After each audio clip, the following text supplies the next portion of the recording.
Assalamualaikum warahmatullahi wabarakatuh. Perkenalkan, saya Tasfia Rinda Putri dari Fakultas Ekonomi dan Bisnis Prodi Akuntansi dengan NIM 29022500005.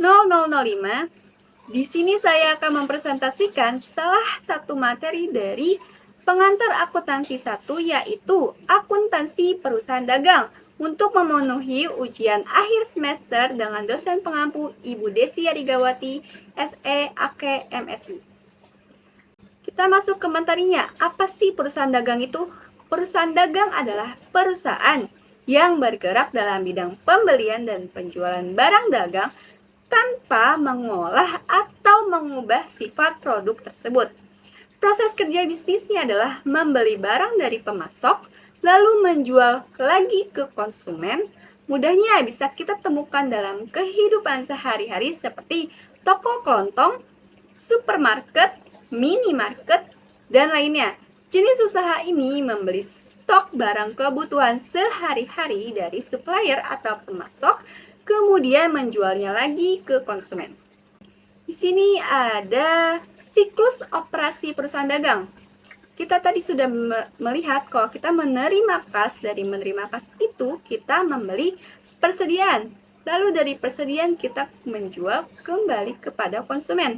Dari konsumen kita bisa mendapat untung berupa piutang usaha ataupun kas. Di sini bedanya perusahaan dagang dan perusahaan jasa adalah di persediaannya. Perusahaan dagang memiliki persediaan, sedangkan perusahaan jasa tidak memiliki persediaan dalam bisnisnya. Selanjutnya mengenai sistem pencatatan dalam perusahaan dagang. Beberapa perusahaan menggunakan salah satu dari dua sistem untuk menghitung persediaan. Di sini ada sistem perpetual dan sistem periodik. Kita masuk ke dalam sistem perpetual dulu. Metode perpetual atau terus-menerus biasanya digunakan pada perusahaan yang menjual barang dagangan dengan harga relatif mahal, tetapi jarang terjadi. Contohnya seperti perusahaan Toyota. Nah, pada metode ini, transaksi pembelian barang dagangan dapat dicatat dengan mendebit akun persediaan barang dagangan seharga harga beli atau harga perolehan. Sebaliknya, jika terjadi penjualan, akan dicatat dengan mengkredit akun persediaan barang dengan harga sebesar harga pokoknya. Pencatatan transaksi dengan metode ini hasilnya lebih akurat dibanding metode periodik, karena pencatatan dilakukan secara terus-menerus dan terperinci untuk setiap transaksi yang terjadi dalam perusahaan dagang. Selain itu, perusahaan barang dagangan dapat diketahui setiap saat karena dicatat secara terus-menerus. Selanjutnya adalah sistem periodik. Pada sistem ini kebalikan dari sistem perpetual. Sistem periodik tidak menyimpan persediaan yang ada selama proses berjalan. Dalam metode periodik, akun pembelian bisa dicatat di debit untuk transaksi pembelian barang dagangan, sedangkan akun penjualan bisa dicatat di kredit untuk transaksi penjual barang dagangan. Pencatatan transaksi dengan metode ini mengakibatkan persediaan barang tidak bisa diketahui setiap saat karena pencatatan dilakukan secara periodik atau berkala pada akhir periode. Selanjutnya adalah contoh soal akuntansi perusahaan dagang sistem periodik. Di sini saya mengambil soal dari buku Kieso. Soalnya adalah pada awal musim ini, pada tanggal 1 April, buku besar Oud-Wizen Pro Shop menunjukkan kas sebesar 3.000 euro, persediaan 4.000 euro, dan modal saham-saham biasa 7.000 euro. Di sini ada kode akun dari Pro Shop sebanyak 11 kode akun, ada kas, piutang usaha, dan lain-lain. Jadi soalnya adalah buatlah jurnal transaksi bulan April menggunakan sistem periodik dan neraca saldo pada tanggal 30 April 2014. Jadi kita ada dua, membuat jurnal dan neraca saldo. Kita masuk ke transaksi pertama. Pada tanggal 5 April membeli tas klub dan bola golf secara kredit dari Balatako seharga 1.300 euro menggunakan FOB shipping point yang artinya kita pembeli yang membayar. Lalu terminnya adalah 2/10 N/30. Sini kita masukkan tanggalnya 5 April, keterangan adalah pembelian naik. Kita masukkan ke debit sebesar 1.300 euro, lalu utang usaha. Karena kita membeli secara kredit, maka utang usaha naik, kita masukkan ke dalam kredit sebesar 1.300 euro. Kita masukkan akun pembelian, di akun T-nya sudah ada akun T pembelian dan akun T utang usaha. Selanjutnya transaksi kedua. Pada tanggal 7 April membayar biaya pengiriman. Membayar berarti menggunakan kas atas pembelian dari Balatako sebesar 70 euro. Jadi tadi kan kita FOB shipping point yang artinya pembeli yang membayar biaya pengangkutan, jadi beban angkut pembelian naik, masukkanlah ke dalam debit sebesar 70 euro. Lalu kas, kita membayar menggunakan kas, berarti kas turun, kita masukkan ke dalam kredit sebesar 70 euro. Di sini ada akun kas, tadi sebelumnya ada kas sisa sebesar 3.000 euro, kita masukkan dulu ke dalam debit, lalu kita masukkan 70 euro ke dalam kredit. Lalu beban akun pembelian di sini kita masukkan ke dalam debit sebesar 70 euro. Selanjutnya adalah transaksi ketiga. Pada tanggal 9 April menerima kredit Balatako, menerima kredit berarti retur pembelian untuk barang dagangan yang diretur. Tadi kan kita membeli barang dagangan dari Balatako, lalu diretur barangnya sebesar 1.000 euro. Berarti utang usaha berkurang. Kita masukkan ke dalam debit sebesar 100 euro. Lalu ada retur dan potongan pembelian. Di sini retur dan potongan pembelian kita masukkan ke dalam kredit sebesar 100 euro. Kita berarti ada barang yang dikembalikan ke Balatako. Berarti utang usaha kita berkurang. Transaksi keempat.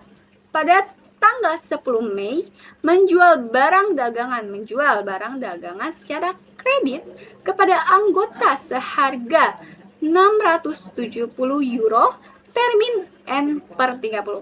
Berarti kita menjual barang dagangan, berarti kita masukkan penjualan. Lalu karena dibayar secara kredit oleh pembeli atau konsumen, maka kita masukkan piutang usahanya naik sebesar 670 euro. Lalu di sini ada penjualan naik, kita masukkan ke dalam kredit sebesar 670 euro. Akun utang usaha tadi ada 1.300, lalu kita tambahkan lagi sebesar 100 euro dalam debit karena tadi berkurang ya. Lalu piutang usaha sebesar 670 euro karena tadi bertambah. Lalu ada retur pembelian, kita masukkan ke dalam kredit sebesar 100 euro. Lalu akun penjualan sebesar 670 euro ke dalam kredit, tadi naik masukkan ke dalam kredit. Selanjutnya adalah transaksi keempat, transaksi kelima dan keenam. Transaksi kelima, pada tanggal 12 April membeli sepatu, kita membeli lagi berarti ini ya, membeli sepatu, sweater, dan aksesoris golf lainnya secara kredit.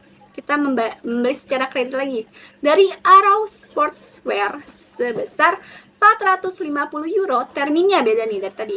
Terminnya ada 1/10 N/30. Lalu kita masukkan saja pembelian ke dalam sebesar 450 euro debit. Lalu utang usaha bertambah lagi sebesar 450 euro, kita masukkan ke dalam kredit. Lalu transaksi keenam, pada tanggal 12 April membayar Balatako secara penuh. Jika secara penuh berarti membayarnya secara lunas. Di sini ada membayar Balatako berarti masukkan ke dalam utang usaha. Utang usaha sudah otomatis akan berkurang. Berarti tadi ada utang usahanya adalah 1.300. Lalu ada retur pembelian sebanyak 100. Berarti 1.300 dikurang 100 euro adalah 1.200. Kita masukkan utang usaha turun, kita masukkan ke dalam debit sebesar 1.200, lalu ada diskon pembelian. Karena kita membayar secara tepat waktu dan pada tanggal 10 tidak melewati 10 hari, maka kita mendapat diskon pembelian. Tadi kan awalnya 1.200, ada potongan pembelian sebesar 200%, jadi 1.200 dikali 0,02, jadilah kita mendapat potongan sebanyak 24 euro. Lalu berarti kita membayar kas sisanya saja, 1.200 dikurang 24 euro, jadi 1.176 euro. Sini akun pembelian kita masukkan, ada akun T-nya, masukkan kembali saja 450 ditambah ke dalam debit. Lalu utang usaha berkurang, kita masukkan ke dalam debit sebesar 1.200 euro. Lalu akun kas kita membayar tadi, berarti berkurang sebesar 1.176 euro. Lalu diskon pembelian bertambah, masukkan ke dalam kredit sebesar 24 euro. Selanjutnya adalah transaksi ke-7. Pada tanggal 17 April menerima kredit dari Arrow Sportswear untuk retur barang dagangan sebesar 50 euro. Kita menerima kredit dari, berarti retur pembelian ya. Pada tanggal 17 April ada utang usaha kita berkurang. Berarti jika utang usaha berkurang, masukkan ke dalam debit sebesar 50 euro. Lalu ada retur dan potongan pembelian. Tadi kita returnya masukkan ke dalam kredit sebesar 50 euro. Sini transaksi ke-20. Pada tanggal 20 April melakukan penjualan barang dagangan secara kredit kepada anggota sebesar 600 euro, terminnya 6/30. Kita menjual barang dagangan tapi dibayar secara kredit. Berarti artinya kita mendapat piutang usaha.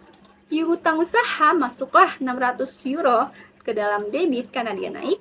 Lalu penjualan, kita mendapatkan penjualan seharga 600 euro, masukkan karena naik, masukkan ke dalam kredit. Sini ada akun T-nya utang usaha, sudah masukkan aja saja. Karena dia berkurang, kita masukkan sebesar 50 euro ke dalam debit. Lalu retur pembelian, kita masukkan ke dalam kredit sebesar 50 euro. Lalu ada piutang usaha. Piutang usaha tadi kita bertambah ya. Karena bertambah sebesar 600 euro, kita masukkan ke dalam debit. Lalu penjualan tadi bertambah juga sebesar 600 euro, kita masukkan kredit karena naik. Selanjutnya adalah transaksi ke-9. Pada tanggal 21 April, membayar Arrow Sportswear secara penuh. Kita membayar apa yang kita utang usaha secara penuh. Berarti tadi utangnya adalah, utang usahanya dalam 450 euro. Tadi kita mendapat retur pembelian sebesar 50 euro, berarti 450 euro dikurang 50 euro adalah 400 euro.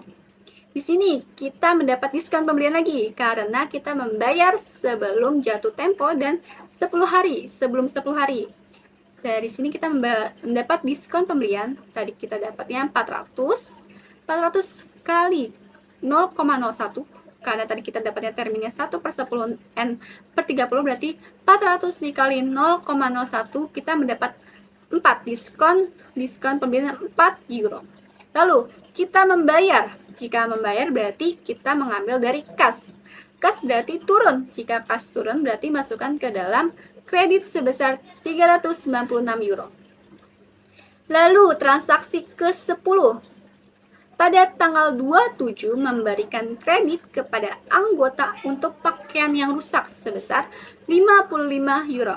Kita memberikan kredit kepada konsumen untuk pakaian yang rusak. Berarti kita memberikan retur penjualan. Di sini kita masukkan retur dan potong penjualan sebesar 55 euro karena naik, kita masukkan ke dalam debit. Lalu karena kita mengembalikan, kita mengambil barangnya, berarti piutang usahanya itu menurun sebesar 55 euro, masukkan ke dalam kredit.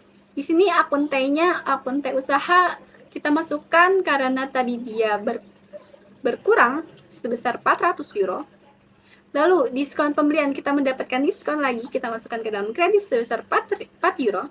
Lalu piutang usaha, karena tadi piutang usahanya turun, kita masukkan sebesar 55 euro ke dalam kredit. Lalu akun kas kita bertambah, akun kasnya tadi berkurang sebesar 396 euro untuk membayar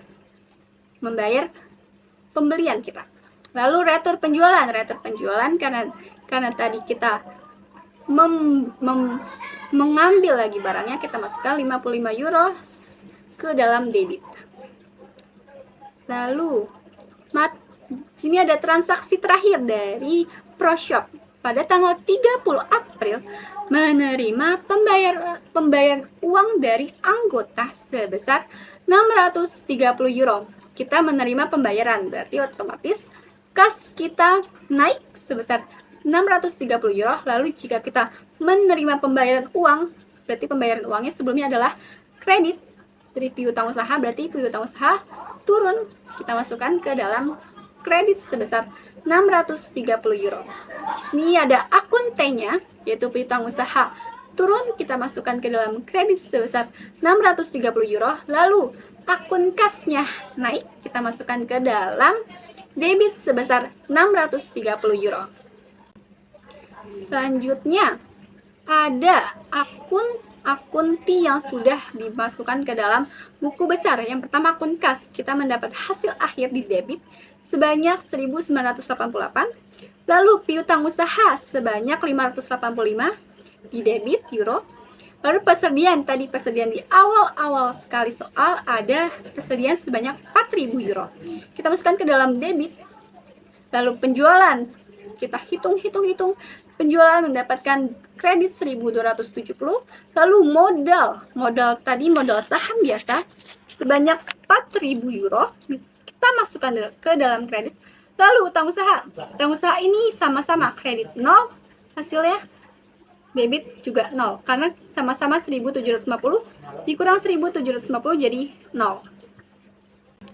Lalu selanjutnya adalah akun retur penjualan kita masukkan debit, hasil akhirnya adalah debit sebanyak 55 euro. Lalu pembelian sebanyak debit sebesar 175 euro.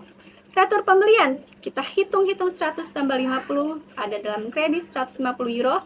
Lalu diskon pembelian 24 tambah 4 28 euro, masukkan ke dalam kredit. Lalu beban angkut pembelian sebesar 70 euro dalam debit.